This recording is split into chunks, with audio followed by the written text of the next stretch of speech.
எதற்காக இத்தனை கட்சிகள் இருக்கு? எதற்காக இத்தனை ஜாதி சங்கம் இருக்கு? இவங்க யாரையுமே ஏன் படிக்க வைக்க மாட்டேங்கிறாங்க? எல்லாருடைய ரத்தத்தை உரியறதுக்கு மட்டும்தான் அவங்க இருக்காங்களான்னு அப்போ இருந்தே எனக்கு சிந்தனைகள் ஓட ஆரம்பிச்சு. சாப்பாடு என்றால் அதில் விஜயகாந்தை தவிர யாரும் பேர் எடுக்க முடியாது. போட்டு பேர் எடுக்கணுங்கிறது கிடையாது. எதுவுமே இங்கிருந்து வரணும். இங்கிருந்து வந்தால்தான் அது நிலைக்கும். இதயத்திலிருந்து எதுவுமே வரணும், வந்தாதான் நிலைக்கும். வருவேன். ஏன் வெறி? ஏன் மக்கள்ரா? ஏன் மக்களுக்கு நான் வர்றதுக்கு என்ன கேட்டாங்க, என்னப்பா நீ மாநாடு நடத்துறியே, உன்னை ஏதாவது பண்ணுவாங்களே அப்படின்னு. என்னை மிரட்டணும்னா நான் வேட்டியை மடிச்சு கட்டிக்கிட்டு இறங்குவேங்கிறது அவங்களுக்கு தெரியாது. சீனாவை பத்தி பேசுறான், அமெரிக்காவை பத்தி பேசுறான், எனக்கு அதை பத்தி எல்லாம் பேச தெரியாது. ஆனா சீனாவில் இருக்கிற மாதிரி வாழ வைக்க தெரியும் மக்களை. 2005 அந்த எம்ஜிஆர் வண்டி விஜயகாந்திடம் சொல்ல வேண்டும், விஜயகாந்த் 5 வண்டியில தான் பிரச்சாரம் போகணும் நெத்தியில எழுதி. அதை யாராலும் மாற்ற முடியாது. எனக்கு பெரிய வசதியா படுக்கையில படுக்கணும் போகணும் அப்படிங்கிற எண்ணம்லாம் எனக்கு கிடையாது. நான் இப்ப தரையில படுக்க சொன்னா வாடு நல்லா படுத்துங்க. ஏன்னா ஏன் அப்படி ஒரு தூக்கம் வருது தெரியுமா? இங்க ஒண்ணும் கிடையாது.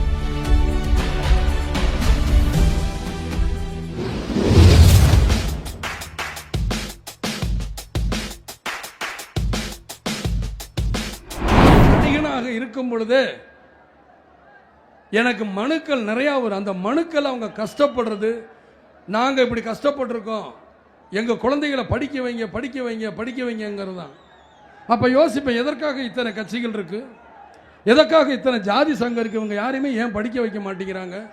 எல்லாருடைய ரத்தத்தை உரியறதுக்கு மட்டும்தான் அவங்க இருக்காங்களான்னு அப்போ இருந்தே எனக்கு சிந்தனைகள் ஓட ஆரம்பிச்சு. அதிகமாக என்னுடைய படம் கிராமப்புறங்கள் எடுக்கிறதுனால எப்பயுமே வயக்காட்டில் வேலை பார்க்கும்போது களை எடுக்கிற பெண்களாக இருக்கட்டும், நாற்று நடுற பெண்களாக இருக்கட்டும், அவங்ககிட்ட போய் விசாரிப்பேன். என் ராசான்னு சொல்லி மனசை விட்டு பேசுவாங்க. எனக்கு சின்ன வயசில் ரைஸ் மில்ல பழகும்போது பெண்கள்கிட்ட தான் அதிகமான பழக்கம். அவங்க தான் வேலை பார்ப்பாங்க. அப்பயும் அவங்களுடைய கஷ்டத்தை சொன்னேன். அங்கே தான் அந்த ஜாதி பிரச்சனையை ஒழிச்சேங்கிறது விஜய் டிவியில் நான் உங்களுக்கு சொல்லியிருக்கேன். இங்கேயும் நான் பெண்கள்கிட்ட பேசும்பொழுது இவங்க சொல்லுவாங்க, அப்புறம் சில நேரத்தில் நீங்கள் யாருக்கு ஓட்டு போடணும், ஐயோ நாங்கள் சொல்ல மாட்டோம் ராசா, இவங்கெல்லாம் ஏதாவது பண்ணிடுவாங்க அப்படின்னு. அப்படி ஒரு பயத்தை ஏற்படுத்தியிருக்கிறாங்க பெண்கள் மத்தியில் இதுவரைக்கும் வந்திருந்த கட்சிக்காரங்க. அதெல்லாம் நினைக்கும் பொழுது எனக்கு ஆத்திரம் இது இருந்தது. என்றைக்குமே பெண்கள் பயப்படக்கூடாது, பயப்படாமல் சுதந்திரமாக வரணும்னா ஒருவேளை நம்ம அரசியலுக்கு போய் பார்ப்போம், அதை நடத்தி பார்ப்போங்கிற வெறி இப்படி ஒவ்வொன்றாக எனக்கு சேர்ந்தது தான் நான் அரசியலுக்கு எப்படியெல்லாம் வரணும் அப்படின்னு.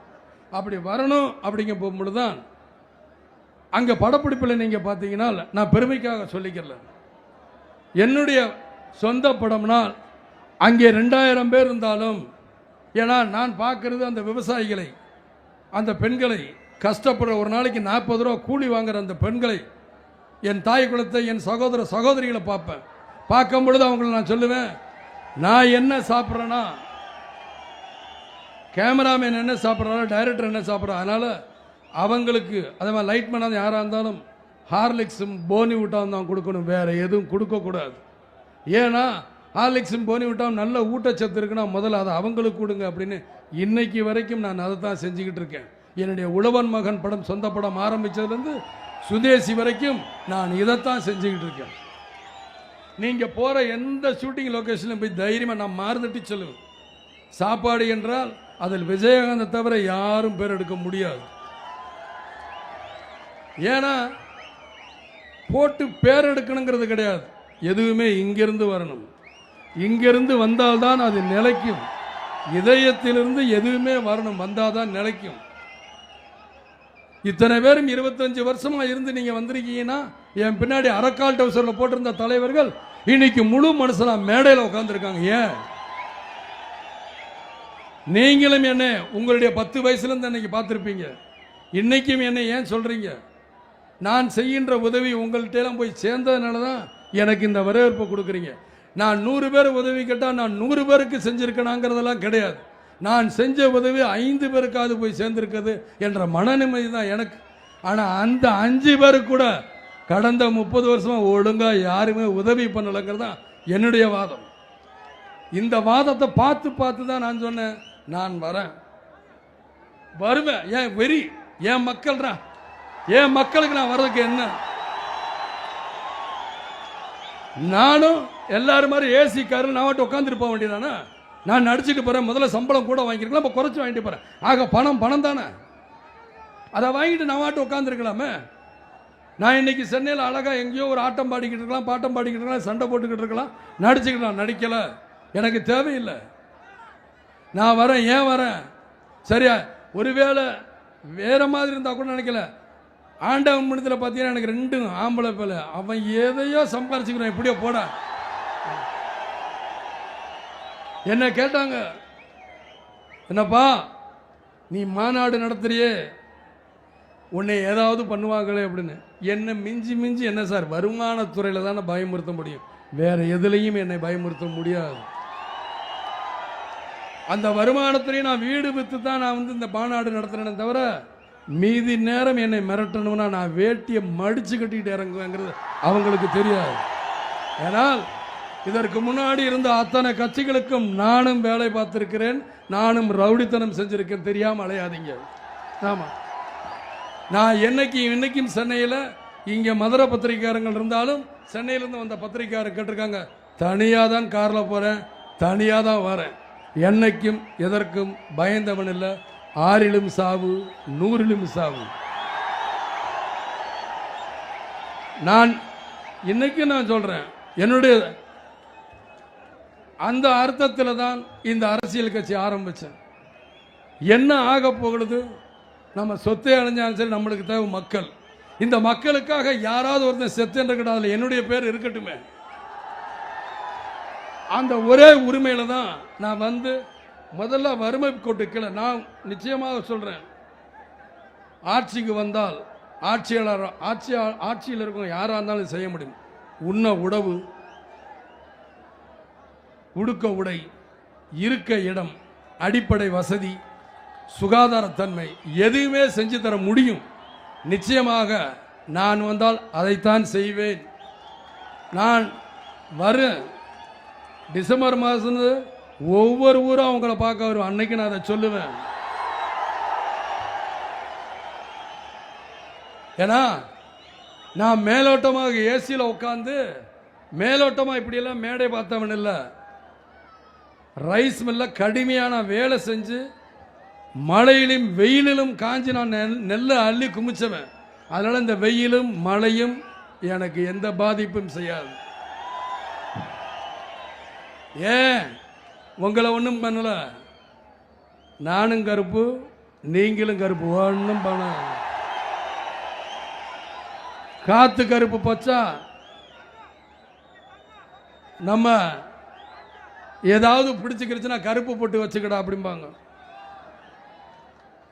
ஊர்ல பேய் பிசாசு பட்டாலும் கண்ணறி பட்டாலும் கருப்பு போட்டு வச்சுட்டு, எங்களுடைய தொண்டர்களுக்கு பேயும் பிசாசும் பிடிக்காது, எதுவும் பிடிக்காது. நாங்கெல்லாம் கருப்பு வைரங்கள், எங்களை ஒன்றும் பண்ண முடியாதுங்கிறது என்னுடைய ஆணித்தரமான இது.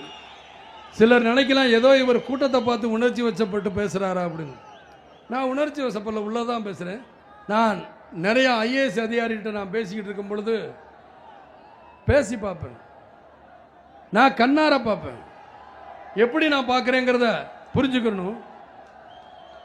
என்னுடைய 10 வயசுலேருந்து நான் பல பிரச்சனைகளை பார்த்துக்கிட்டு இருக்கேன், இன்னைக்கு வரைக்கும் நான் பார்த்துக்கிட்டு இருக்கேன். என்னுடைய காலேஜ் கட்டியிருக்கேன், கல்யாண மண்டபம் கட்டியிருக்கேன், எத்தனையோ பிரச்சனைகள். இந்த லஞ்சங்கிறது என்னன்னா புறையோடி போச்சு.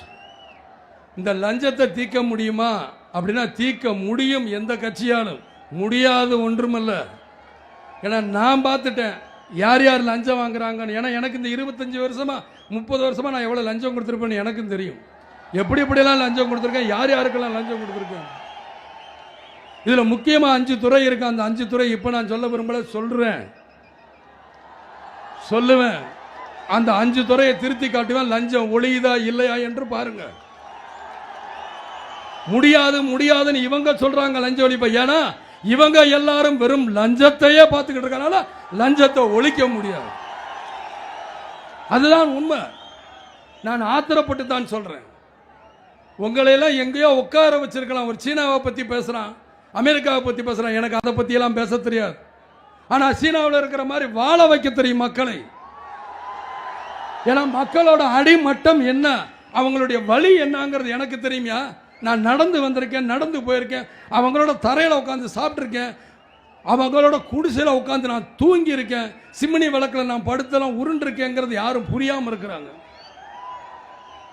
மாட்டு வண்டி கட்டி நான் போகும் பொழுது அன்னைக்கு மாட்டு வண்டியில் கீழே விளக்கு இல்லாமல் போனால் இதே காவல்துறை அதிகாரி பிடிச்சிக்கிடுவாங்க. சாயந்தரம் கிராமத்தில் இந்த விளக்கை தொடச்சி கிடச்சி திரியை போட்டு ஏற்றி கொளுத்தி போகிறோம். அதுலையெல்லாம் பழக்கப்பட்டு வந்தவன் தான் இந்த விஜயகாந்த். அதில் பழக்கப்பட்டு அன்னைக்கு நாங்கள் இதெல்லாம் பார்த்து எம்ஜிஆர்ட்ட கோரிக்கை கூட முதல் எம்ஜிஆர் சொன்ன அந்த விளக்கை எடியானார். அவர் மனுஷன். ஏன்னா சும்மா மாட்டு வண்டி நம்ம ஓட்டிக்கிட்டு போகிறோம், காற்றுல அலைஞ்சு அதுக்கு என்ன பண்ணுற காவத்து நெல்லியா ஏயா லைட் இல்லை அவங்களா செய்வாங்க. அவங்க மேலே மாட்டு வண்டி மேலே வச்சுக்கிட்டு ரோட்டை பார்த்து ஓட்டிக்கிட்டு கீழே அணைஞ்சு அது யாருக்கு தெரியும். இதை முத எடுத்து விட்டது எம்ஜிஆர். அவரை நான் நிச்சயமாக என்னுடைய குருவான அந்த புரட்சி தலைவரை நான் இன்னைக்கு நான் நினைவு கூர்ந்துக்கிட்டு இருக்கேன், பாராட்டிக்கிட்டு இருக்கேன்.